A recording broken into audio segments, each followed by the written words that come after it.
Hello, my friend. This is Mrs. Sandine, and today we're going to create a drawing inspired by the book, The Color Monster. And I recorded a read aloud of the book, The Color Monster. And in the book, the monster had different feelings, and the feelings came out in connection with colors. For example, red was anger, yellow was happiness, blue was sadness, and green was peace. There were some more colors, but those are some examples. Now I'm going to show you some of my practices, and you don't have to make a color monster just like the book. No, you can make your own color monster like this one here, and then you can label the significance of the colors. For example, this one here, I label the balloons, love for pink, yellow for happiness, green for peace, inspired by the color monster. The same here. This is another type of monster, indoors and outdoors. So let's start. At your home, you would need is a pencil. You can use a black marker, but if you want a pencil, you can use a pencil. And you can use crayons. I have all sorts of crayons here. You can use crayons. And then I have another material if you would like to use, but I'm going to show you that later. All right, so let's create our monster. In the story, in the monster that I want to do, I want the monster to be a little bit hairy. So let's make it hairy with little circle ears and hairy everywhere, like a bad hair day. I want my monster to have eyes, so an oval and another oval and little ovals inside, okay?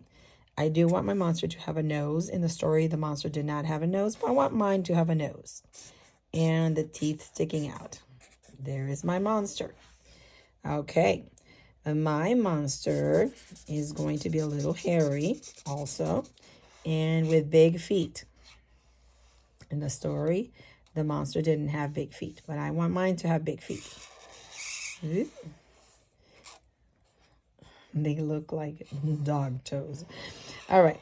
And then medium-sized legs. And then if you want your monster to walk, of course, they need legs. And your monster can have arms. And doesn't matter how many fingers because it's a monster, right? It looks like it's dancing. Okay. So in order for my monster to have fur, even though you don't see it here, I'm going to draw lines, and that creates texture. Texture is a word with a T, and it means how things feel. Like this looks furry, right?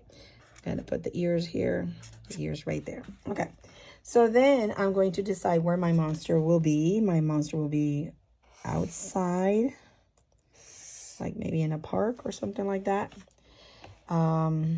Yeah, and I can make let's say a staircase over here. You do what you want to do. You can put your monster anywhere you want. I'm going to put my monster with some stairs right here. So he's going up these silly stairs right there. Right there. Okay. All right, so that's Mr. Monster. All right, then you decide the colors that you want. For example, in the story, love was pink. So I'm going to use a little bit of pink here. Pink right there. And I'm going to color the other arm. Again, you can create your monster as you want. If you want a different color to mean something else, that's okay. You know, you can change that. No problem. Okay. Let's see what else. Okay. So this is not officially green, but it has that sort of green effect. It does have a little bit of blue. Blue was sadness, but green was peaceful.